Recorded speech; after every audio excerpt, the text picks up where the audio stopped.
Assalamualaikum warahmatullahi wabarakatuh. Sob, izin dosen menyesuaikan, izin memperkenalkan diri, Taruna Madya Poltekip Angkatan 55, nama Fikri Reza Firmansyah, STB 4469, Prodi Teknik Pemasyarakatan kelas C. Sob, mohon izin Bapak, izin pada kesempatan kali ini, di sini saya akan menjelaskan, memaparkan, sekaligus mensimulasikan modul SDP, lebih khususnya lagi mengenai fitur kunjungan. Adapun video ataupun penjelasan yang saya lakukan pada kesempatan kali ini bertujuan atau berguna untuk memenuhi tugas ujian akhir semester mata kuliah Teknologi Informasi Pemasyarakatan. Adapun modul kunjungan ini merupakan modul yang berada di luar pembahasan kelompok saya. Baik, mungkin tanpa berlama-lama lagi, marilah kita bersama-sama terlebih dahulu melihat pemaparan yang akan saya jelaskan berikut ini. Baik, yang pertama yaitu mengenai modul SDP kunjungan.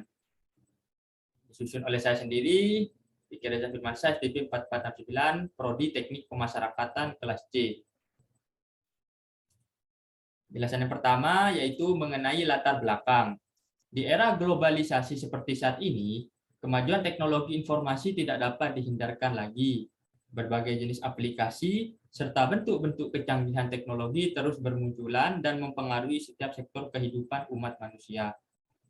Begitu juga dalam urusan pemerintahan dan instansi-instansi di bawahnya, baik dalam sektor negeri maupun swasta di berbagai negara termasuk Indonesia, telah menggunakan berbagai macam aplikasi serta kemajuan teknologi itu dalam mendukung terlaksananya proses good, dynamic, dan democratic governance, agar dapat menghasilkan bentuk pelayanan publik yang cepat, mudah, transparan, dan akuntabel, sehingga dapat berperan besar terhadap kemajuan suatu negara. Sehingga begitu juga dengan pemasyarakatan, di mana dengan adanya SDP ini sangat membantu mempermudah tugas dan fungsi sistem pemasyarakatan maupun petugas-petugas di bawahnya di berbagai sektor. Sistem database pemasyarakatan adalah mekanisme pelaporan dan konsolidasi pengelolaan data warga binaan pemasyarakatan atau WBP yang berfungsi sebagai alat bantu kerja sesuai kebutuhan UPT, Kanwil, dan Dijenpas. Peraturan Menteri Hukum dan Hak Asasi Manusia Republik Indonesia Nomor 39 Tahun 2016 tentang SDP menjelaskan bahwa SDP ini merupakan sistem database narapidana atau WBP yang memuat seluruh data tentang narapidana, di mana dapat menunjang pelaksanaan hak narapidana. Tujuan pembuatan SDP itu sendiri yaitu yang pertama membangun database NAPI atau tahanan yang berskala nasional, menyediakan informasi yang berkualitas untuk menunjang pengambilan keputusan, serta meningkatkan pelayanan itu sendiri. Fungsi fitur kunjungan. Seperti yang kita ketahui bersama, salah satu fitur atau modul yang terdapat dalam SDP adalah modul kunjungan ini yang akan saya paparkan dan simulasikan. Sehingga dalam penjelasan hingga simulasi nanti saya akan lebih menjelaskan secara spesifik dan rinci tentang fitur kunjungan ini. Akan tetapi yang pertama perlu kita ketahui adalah fungsi dari modul kunjungan ini. Sehingga berikut penjelasannya.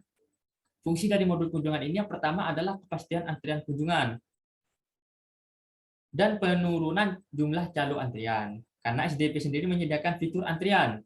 Pengunjung akan mendapatkan nomor urut. Nomor urut ini dijamin tidak akan dilewati oleh nomor urut lainnya.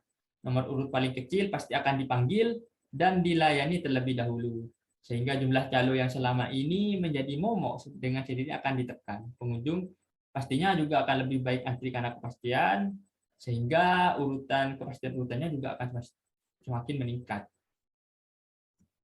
Kemudian fungsi fitur kunjungan yang kedua adalah meningkatkan efisiensi waktu tunggu pengunjung. Karena selama ini telah banyak pengunjung yang kecewa setelah antri lama ternyata WBP yang bersangkutan tidak berada di lapas atau rutan tersebut.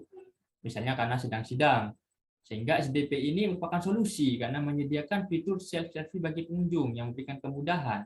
Apakah WBP memang sedang berada di UPT tersebut atau tidak, sehingga dapat dipastikan terlebih dahulu, sehingga sebelum antri dapat mencari tahu jika memang apakah ada di lapas atau rutan tersebut atau tidak, sehingga adanya kepastian urutan juga, sehingga juga para pengunjung ini dapat memperkirakan sendiri kapan dia akan dipanggil dan masuk ke ruang kunjungan. Kemudian fungsi yang ketiga yaitu berfungsi menunjang pelayanan yang baik, cepat, dan efisien dalam memberikan pelayanan kepada WBP maupun masyarakat dalam lingkup kemasyarakatan. Dalam fitur ini, pelayanan kunjungan yang diberikan dapat dilakukan dengan cepat dan mudah. Karena dalam proses kunjungan, dari mulai pendaftaran sampai kunjungan itu berakhir, dilakukan, diproses menggunakan fitur ini, serta data otomatis akan terinput dalam SDP, sehingga otomatis akan terintegrasi sendirinya. Kelebihan lainnya adalah fitur ini ketika seseorang yang sudah pernah melakukan kunjungan, data pengunjung tersebut otomatis akan tersimpan dan terdaftar dalam SDP, sehingga ketika ada kunjungan lagi tidak perlu melakukan penginputan ulang. Hal ini tentu sangat membantu dan mempercepat proses pendaftaran kunjungan itu sendiri, sehingga pelayanan yang diberikan itu akan semakin cepat dan pengunjung tidak perlu menunggu terlalu lama. Selanjutnya mungkin kendala yang ditemui. Seperti kita ketahui, SDP ini merupakan sistem ataupun fitur yang berbasis teknologi, sehingga pasti ada kendala yang akan kita ketemui. Seperti hal umum dan lumrah, semisal sedang ada pemadaman listrik, pasti fitur ini tidak dapat digunakan. Kemudian petugas yang minim pemahaman juga menjadi kendala tersendiri dalam penggunaan SDP ini, sehingga itu menjadi hambatan. Selain itu, dalam penggunaan SDP ini juga sering terjadi gagal konsolidasi ketika ada update server. Karena server tidak selalu online, langsung online ketika dikonsolidasi setiap hari. Karena setiap hari SDP ini perlu dilakukan konsolidasi, karena jika tidak maka data tidak akan terbaca di pusat. Kendala lainnya terkadang apabila sudah dilakukan konsolidasi, itu statusnya masih offline sehingga konsolidasi gagal. Apabila gagal harus ada asistensi pusat. Sedangkan asistensi pusat itu merupakan 5 hari kerja, sehingga apabila melakukan laporan pada hari Sabtu, baru akan diproses pada hari Seninnya. Sehingga terkadang membuat lama dan hambatan tersendiri.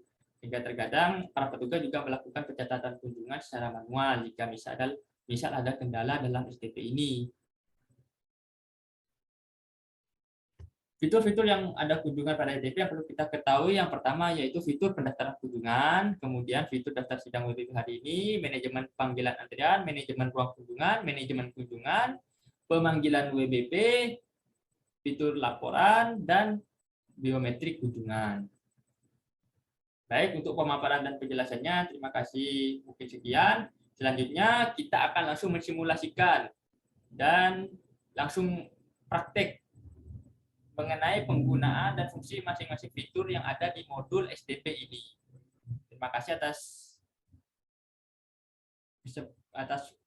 waktu yang telah diberikan untuk mendengarkan penjelasan dan pemaparan saya pada kesempatan kali ini. Mungkin ada sedikit pemacu bagi kita semua untuk lebih semangat belajar ke depannya, karena ada pepatah dari seorang tokoh Mahatma Gandhi, di mana beliau pernah berkata bahwa hiduplah seolah-olah Anda akan mati besok, dan belajarlah seolah-olah Anda hidup selamanya. Jadi semoga penjelasan dan pemaparan singkat pada kesempatan kali ini dapat menambah pemahaman dan pengetahuan kita semua, dan semoga dapat bermanfaat di kemudian hari.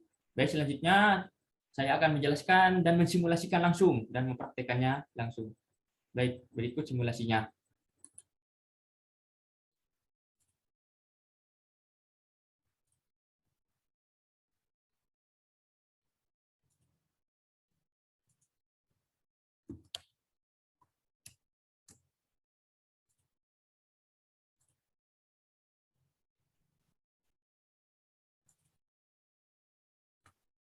Baik, ini modul ITP-nya. Pertama saya akan login terlebih dahulu.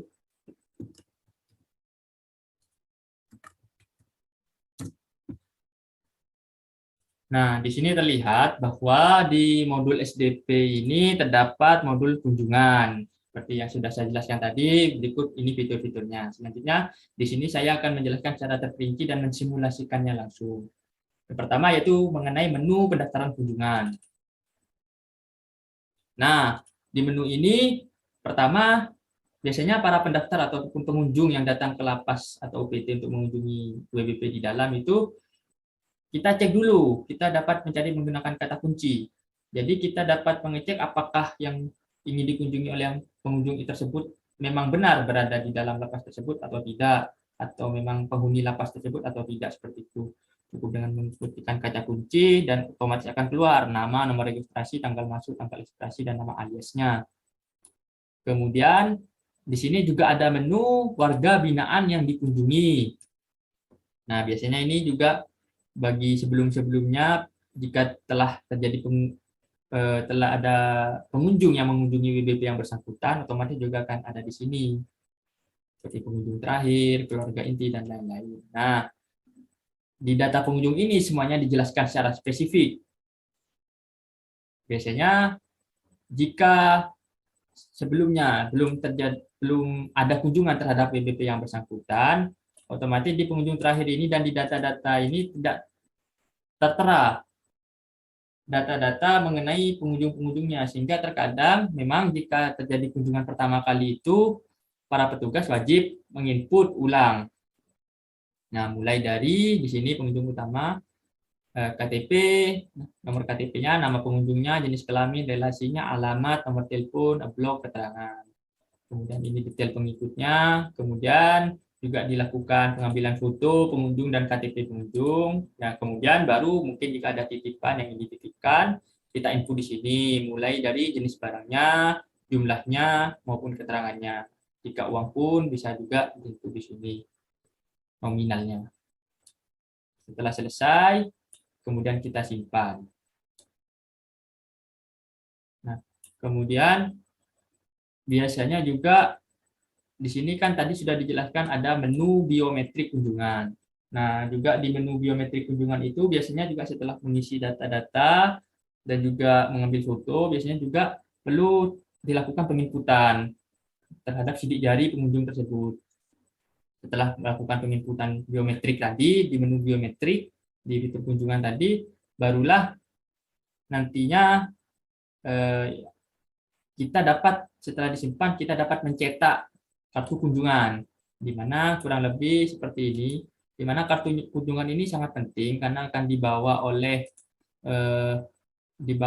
para pengunjung itu ketika akan masuk ke ruang kunjungan atau mengunjungi hingga keluar nanti. Dapat dikatakan ini sebagai bukti dan juga yang bahwa petunjuk bahwa yang bersangkutan memang akan mengunjungi di lapas tersebut.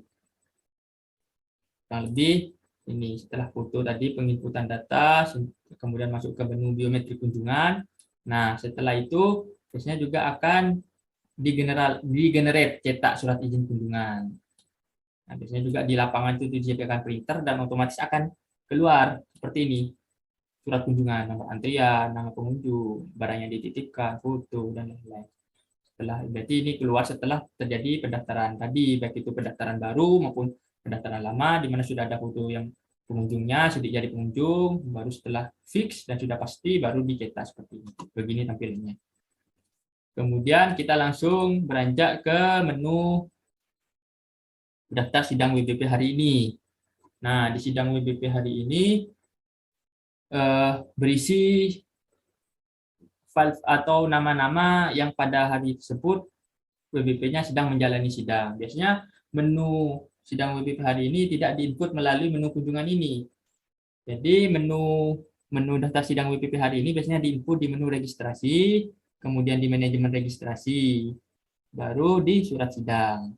Nah, biasanya ketika pihak petugas tadi setelah menginput di menu ini, manajemen registrasi, kemudian di daftar di surat sidang tadi, otomatis akan terinput juga di menu kunjungan dan di daftar sidang WBP hari ini. Jadi, dengan begitu para petugas dapat dengan mudah mengecek di menu daftar sidang WBP hari ini, apakah memang WBP yang ingin dikunjungi oleh pengunjung tersebut, apakah sedang menjalani sidang atau tidak pada hari ini. Jadi dengan mudah dapat dicek. Karena dari modul registrasi ini setelah diinput otomatis akan terintegrasi dengan daftar sidang WBP hari ini. Kemudian manajemen pemanggilan antrian. Nah, di manajemen pemanggilan antrian ini seperti ini biasanya tampilannya. Nah, angka 2 ini merupakan nomor urut antriannya. Nah, biasanya para petugas juga dapat menekan panggil sebelum masuk. Biasanya para pengunjung tadi setelah melakukan pendaftaran, cetak surat kunjungan, kemudian setelah dicek di surat sidangnya tadi ternyata memang yang bersangkutan tidak menjalani sidang dan berada di dalam, nah baru masuk ke menu manajemen pemanggilan antrian ini. Sehingga para petugas dapat dengan mudah panggil sebelum masuk. Jadi para pengunjung tadi bisa dipanggil sebelum masuk, biasanya memasuki P2U atau portir terlebih dahulu untuk mempersiapkan yang bersangkutan sebelum bertemu dengan yang ingin dikunjungi di dalam. Biasanya dengan mengecek barang-barang bawaan mungkin, atau mengecek surat kunjungan tadi, dan lain-lain hal-hal yang untuk meminimalisir terjadinya pelanggaran-pelanggaran keamanan, gangguan keamanan dan ketertiban. Dan setelah sudah, dan yang di dalam sudah siap menerima kunjungan dari pengunjung itu, dari keluarga tersebut, baru kita dapat menekan tombol masuk, dan sehingga otomatis pengunjung tersebut dapat dipersilahkan masuk, dan nomor antriannya otomatis akan berubah ke nomor 3 hingga beralih ke nomor antrian selanjutnya, sehingga ini dapat menambah kepastian sehingga otomatis akan masuk. Selanjutnya, setelah manajemen pemanggilan antrian, di sini juga ada manajemen ruang kunjungan. Jadi setelah pengunjung tersebut masuk, nah kita petugas juga dapat dengan mudah memonitoring waktu kunjungan yang dilakukan oleh pengunjung tersebut. Jadi misal waktu kunjungan yang dilakukan itu telah habis dan juga telah melampaui batas, maka petugas dapat dengan mudah mengklik tombol pemberitahuan bahwa waktu kunjungan habis. Nah, ini yang di sini tertera hanya pemberitahuan semua pengunjung. Ini biasanya untuk semua pengunjung juga penginformasian bahwa kunjungan telah ditutup. Akan tetapi untuk yang individu, jika misal waktu pengunjungan itu telah habis, nah otomatis seperti ini, sehingga dapat dikatakan bahwa ini juga mengefisiensi waktu, sehingga petugas dapat memonitoring secara efisien dan efektif waktu kunjungan dilakukan, sehingga setelah waktu kunjungan habis, yang bersangkutan keluar dengan tetap membawa surat kunjungan tadi yang telah didaftarkan di awal. Kemudian di menu ini juga terdapat manajemen kunjungan. Jadi setelah tadi prosesnya mulai dari pendaftaran, pengecekan, kemudian difoto, penginputan data, pengecekan daftar apakah yang bersangkutan sedang menjalani sidang atau tidak, kemudian disidik jari, kemudian baru dicetak surat kunjungan, kemudian dipanggil, persiapan, kemudian melakukan kunjungan dengan ada manajemen waktunya, dan juga keluar. Nah, juga di sini juga terdapat menu manajemen kunjungan. Jadi manajemen kunjungan ini biasanya setelah tadi diinput dan sudah dicetak surat kunjungan tadi, otomatis akan terinput di sini juga, akan tertera di sini juga. Jadi otomatis jadwal-jadwal kunjungan yang baru otomatis akan tertera di bagian atas ini. Nah, di bagian manajemen kunjungan ini kelebihannya yaitu kita dapat mencetak surat kunjungan tadi, semisal belum dicetak, ataupun juga kita juga dapat melihat juga nih seperti ini tampilan yang sudah, misal ini sudah terisi semua, sudah dicetak surat kunjungannya, sudah diinput data-datanya. Nah, di sini juga kita dapat mengubah. Misal kita ingin mengubah ada data-data yang salah, atau mungkin ada barang titipan yang juga tidak sesuai. Jadi kita dapat mengubah di fitur di menu manajemen kunjungan ini. Nah, juga biasanya di menu manajemen kunjungan ini ada fitur hapus. Misal ada nomor antrian ataupun data-data kunjungan yang ingin kita hapus karena misal tidak jadi, batal kunjungannya, dan lain-lain. Untuk menu fitur ubah. Nah, ini untuk mengubah, misal kita ingin mengubah datanya, di sini kita ubah. Jadi di sini di manajemen kunjungan bisa cetak, bisa melihat detailnya, bisa mengubah, dan juga bisa menghapus. Otomatis data-data baru kunjungan-kunjungan yang baru juga akan terinput di bagian-bagian atas ini. Makin baru akan semakin berada di golongan paling atas seperti itu. Kemudian selain manajemen kunjungan juga ada pemanggilan WBP. Pemanggilan WBP ini merupakan menu juga. Jadi setelah pendaftaran tadi otomatis juga akan terinput di sini juga. Jadi otomatis pendaftaran-pendaftaran yang baru juga akan tertera di bagian paling atas, paling atas, paling atas. Sehingga pemanggilan WBP-nya. Jadi sebelum kunjungan dilakukan, monitoring nomor antrian dan pemanggilan WBP dapat jelas, sehingga ketika memang masuk ke nomor antrian pengunjung yang bersangkutan, WBP dapat dengan mudah termonitoring dan dilakukan pemanggilan terhadap WBP yang bersangkutan untuk menemui keluarganya atau pihak yang ingin menemuinya. Sehingga di sini juga menunjukkan bahwa STP ini sangat mengefisiensikan waktu yang ada. Kemudian ada menu laporan. Nah, menu laporan ini biasanya hanya berfungsi untuk semisal para petugas ingin mengecek laporan kunjungan yang tertera pada tanggal 10 Mei 2022. Jadi tinggal kita cetak saja, otomatis nanti kita cek, otomatis di sini juga akan keluar data-data berupa kunjungan pada hari tersebut. Nah, di sini kita dapat mencetak tersebut jika misal petugas hanya ingin mengecek ataupun meng-cross-check data-data kunjungan pada hari itu, akan tetapi jika petugas ingin mengekspornya berupa akan menjadi file Excel, dapat mengklik menu ekspor Excel seperti ini. Jadi otomatis ini menunjukkan bahwa data-data kunjungan itu benar-benar akan terkonsolidasi, terintegrasi, dan juga akan tersimpan di sistem database pemasyarakatan, sehingga meskipun sudah berlalu pun para petugas bisa mengecek laporan kunjungan-kunjungan yang telah berlalu sebelumnya. Baik, mungkin sekian presentasi dari pemaparan, penjelasan maupun simulasi dari saya sendiri terkait modul kunjungan.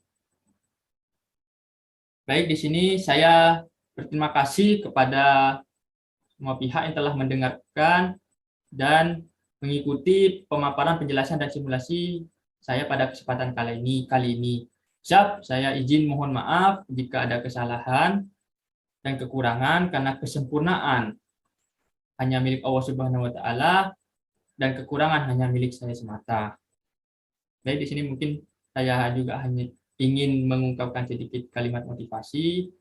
Tidak perlu menjadi orang hebat untuk memulai sesuatu, tapi mulailah sesuatu untuk menjadikan dirimu orang yang hebat. Baik, mudah-mudahan pemaparan, penjelasan, dan simulasi pada kesempatan kali ini, walaupun sedikit, semoga bermanfaat dan menambah pemahaman kita semua terkait modul SDP, khususnya di fitur kunjungan ini.